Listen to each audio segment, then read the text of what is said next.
योगीराम सुरत्कुमार, योगीराम सुरत्कुमार, योगीराम सुरत्कुमार, जयगुरु राया.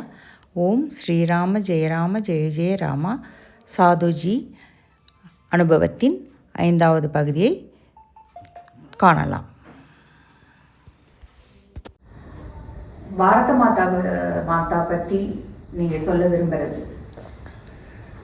நான் சின்ன பையனாக இருக்கிற காலத்தில் பள்ளிக்கூடத்தில் படிக்கிற நாளில் எங்கள் அப்பாவோட பக்கத்தில் பிரமனார் குளங்கிற பகவதி கோவிலுக்கு போவேன். இந்த பகவதி கோவிலுக்கு போகும்போது அப்போ எனக்கு 5 வயசு 6 வயசு சின்ன பையன். அந்த கோவில் முன்னாடி பெரிய கிரவுண்டு, குளக்கரை கிரவுண்டு. அந்த கிரவுண்டில் சில பசங்கள்லாம் ஓடி விளையாடுவாங்க, தடுகுடு விளையாடுவாங்க, அப்புறம் சூரிய நமஸ்காரம் பண்ணுவாங்க, எக்ஸசைஸ் எல்லாம் பண்ணுவாங்க. இதை நான் பார்த்துட்டே வந்தேன். அப்போ ஒருத்தர் 1-2 பெரியவங்களும் அங்கே அதெல்லாம் நடத்திட்டு இருந்தாங்க. எனக்கு ரொம்ப இன்ட்ரெஸ்ட் ஆகிடுச்சு. நான் அந்த நடத்துகிற ஒருத்தர்கிட்ட போனேன். போய் இந்த விளையாட்டில் நானும் சேர்ந்துக்கலாமான்னு. அப்போ சின்ன பையன், 6 வயசு 7 வயசு எனக்கு. அவர் சிரிச்சுக்கிட்டே ஓஎஸ் யூ கேன் ஜாயின் அப்படின்னாரு. அதுக்கப்புறம் நான் அந்த விளையாட்டெல்லாம் முடித்த உடனே எல்லோரும் வரிசையாக லைனில் நின்று நமஸ்தே சதாவத்சலே மாத்ருபூமின்னு சொல்லி அந்த மாத்ருபூமியை பற்றி பிரார்த்தனை டெய்லி இது நடக்கும். அதை நான் பார்த்தேன். அப்போ நான் ஒரு நாளைக்கு அவர்கிட்ட கேட்டேன், இந்த மாதிரி டெய்லி இந்த விளையாட்டு முடித்த உடனே இந்த பிரார்த்தனை சொல்கிறீங்களே, இது எந்த கடவுளுக்கு சொல்கிற பிரார்த்தனை? அப்போ அவர் சொன்னார், இந்த கோவிலுக்குள்ள பகவதி நீ வழிபடுற இல்லை ஆமாம், அந்த பகவதியை தான் நாங்கள் பாரத மாதாவாக வழிபடுறோம். அன்னை பாரதா அது அந்த பகவதி தான். அந்த பாரத மாதாவுக்கு தான் இந்த பிரார்த்தனை. நமஸ்தே சதாவத்சலே மாத்ருபூமின்னு சொல்லி அந்த மாத்ருபூமியை அம்பாலாக நாங்கள் கொண்டாடுறோம். அதனால் அந்த 6-7 வயசில் எனக்கு என்னுடைய உள்ளத்தில் பாரத மாதா தான் இந்த பராசக்தி, ஆதிபராசக்தி.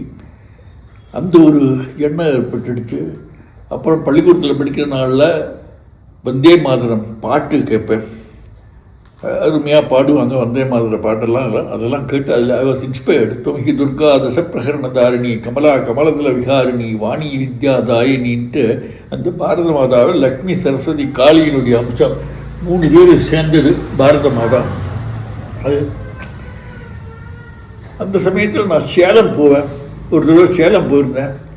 அங்கே யாரோ சொன்னாங்க, இந்த மாதிரி பக்கத்தில் பாப்பாரப்பட்டிங்கிற இடத்துல சுப்பிரமணிய சிவம்ட்டு ஒரு பெரிய பேட்ரியட், அவர் வாவு சிதம்பரனாரோட பாரதியாரோட எல்லாம் ரொம்ப நெருங்கி இருந்தவர். அவர் பாப்பாரப்பட்டியில் லேண்டு வாங்கி, அப்போ சுதந்திர போராட்டம் நடக்கிற காலம், அவர் 10 வருஷம் ஜெயிலில் இருந்தார்.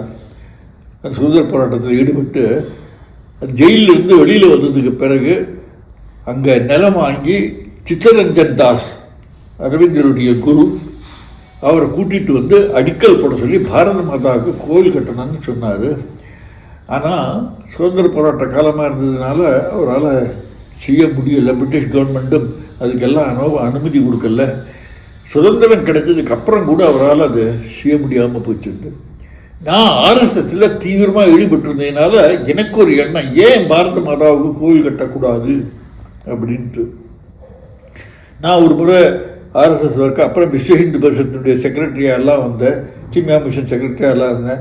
ஒரு முறை டெல்லிக்கு போயிட்டு மெட்ராஸுக்கு திரும்பும்போது ஃப்ளைட்டில் குமரி அனந்தன் அவர் அந்த ஃப்ளைட்டில் தான் வந்தார். அவர் பெரிய காங்கிரஸ் லீடர். அப்போ அவர் பக்கத்தில் உட்காந்துருந்தார். நான் சொன்னேன், என்னையா இந்த மாதிரி சுப்பிரமணிய சிவம் பாப்பாரப்பட்டியில் கோவில் கட்டணும்னு எல்லாம் சொன்னார். ஆனால் காங்கிரஸ் பவரில் வந்ததுக்கப்புறம் கூட, ஆட்சி ஏற்பட்டதுக்கப்புறம் கூட அது கோவில் கட்டவே இல்லையே, அப்படியே விட்டுட்டாங்க. அப்போது குமரி அனந்தன் சொன்னார், பாருங்க, காங்கிரஸ் ஒரு பொலிட்டிக்கல் பார்ட்டி, அவங்க செக்குலர் பார்ட்டி, முஸ்லீம்ஸ் கிறிஸ்டியன்ஸ் எல்லாரும் இதில் இருக்காங்க. நாங்கள் இப்போ இதில் பாரத மாதா பங்கிம் தந்தர் லக்ஷ்மி பாரத மாதா லக்ஷ்மி சரஸ்வதி காளி அப்படின்னு சொல்லி வழிபடலாம் அப்படின்னு நாம் சொன்னோம்னா அவன் முஸ்லீம் ஏற்றுக்க மாட்டான், கிறிஸ்டின் ஏற்றுக்க மாட்டான். இது பிரச்சனை ஆகிடும்.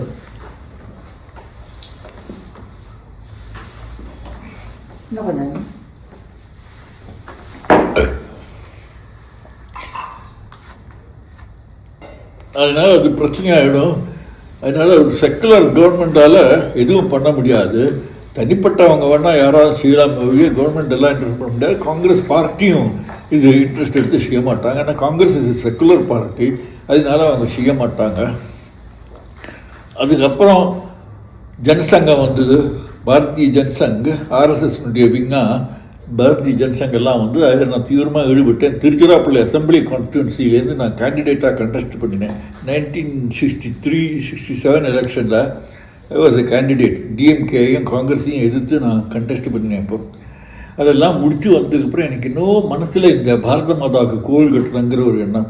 ஏன்னா இது அயோத்தியா இதில் காசியில் ஒரு மதன் மோகன மாளவியா அவங்க யூனிவர்சிட்டி ஏற்படுத்தின போது அங்கே பாரத மாதாவை பிரதிஷ்டை பண்ணினார். அங்கே ஹர்த்வாரில் சுவாமி சத்யமித்ரானந்தான் அவர் இப்போ பெரிய பாரத மாதா கோவில் கட்டியிருக்கார், 7 அடுக்கு மாடி.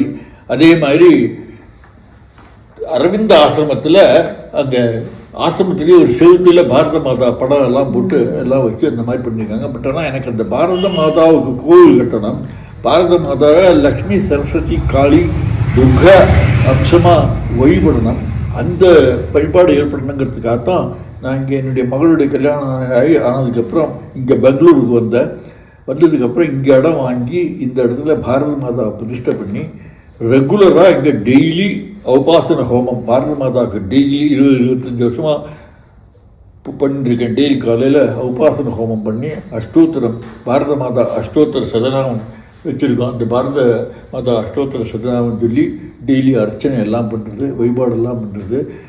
அதே மாதிரி நவராத்திரி டயத்தில் அக்ஷய திருதியாக பாரத மாதாவுடைய வழிபாட்டுக்காக உகந்த நாள்.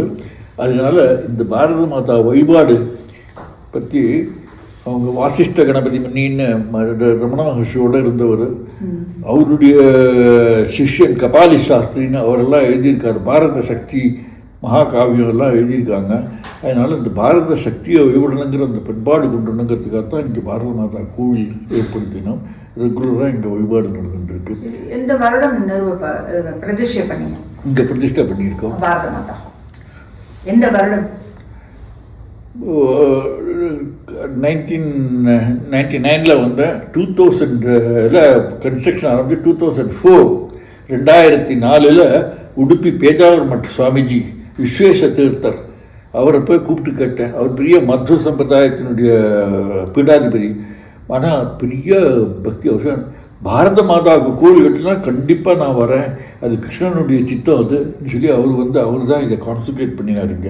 ஆர்எஸ்எஸ்னுடைய சர்க்காரியாக இருந்தார் ஒருத்தர், அவர் வந்தார் ஹெச்வி சேஷாத்ரின்ட்டு, அவர் ப்ரிசைட் பண்ணி உடுப்பி பேஜாவர் சுவாமிஜி அன்றைக்கி பிரதிஷ்டை பண்ணும்போது ஹோமத்தில் பாரத மாதா பிரத்யட்சமானார். சிம்மவாகினி அன்றைக்கி ஹோமம் பண்ணும்போது பிரத்யட்சமானது. அதனால தான் டெய்லி உபாசன ஹோமம் பண்ணணும்ட்டு ரெகுலராக பண்ணிட்டு இருக்கோம். இது அயோத்தியாவில் மோடி நரேந்திர மோடி பாரத இது பிரதிஷ்டை பண்ணினார். ராமரை பட்டாபி சீதாராமரை பிரதிஷ்டை பண்ணும்போது நரேந்திர மோடி அயோத்தியாவில் இனாகுரேட் பண்ணி அதே நாளைக்கு அதே நேரத்தில் இங்கே பிரதிஷ்டை பண்ணினோம். அடுத்தது இப்போ ரீசெண்டாக வந்தது. நரேந்திர மோடி அங்கே பிரதிஷ்டை பண்ணின போது, ராமலட்சுமணரை பிரதிஷ்டை பண்ணின போது அதே சமயத்தில் தான் இங்கேயும் பிரதிஷ்டை பண்ணினோம். சாதுஜி அவர்களுக்கு மிக்க நன்றி. இத்தனை மணித்துளிகளை, வைரமான மாணிக்கமான மணித்துளிகளை எங்கள் சேனலுக்காக ஒதுக்கி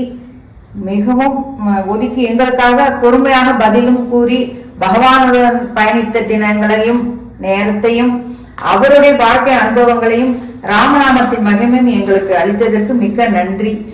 தங்களின் ஆசிரியர் என் குடும்பத்திற்கும் மக்களுக்கும் கிடைக்க வேண்டும் என்று நான் தங்களை மிக்க தாழ்மையோடு கேட்டுக்கொள்கிறேன்.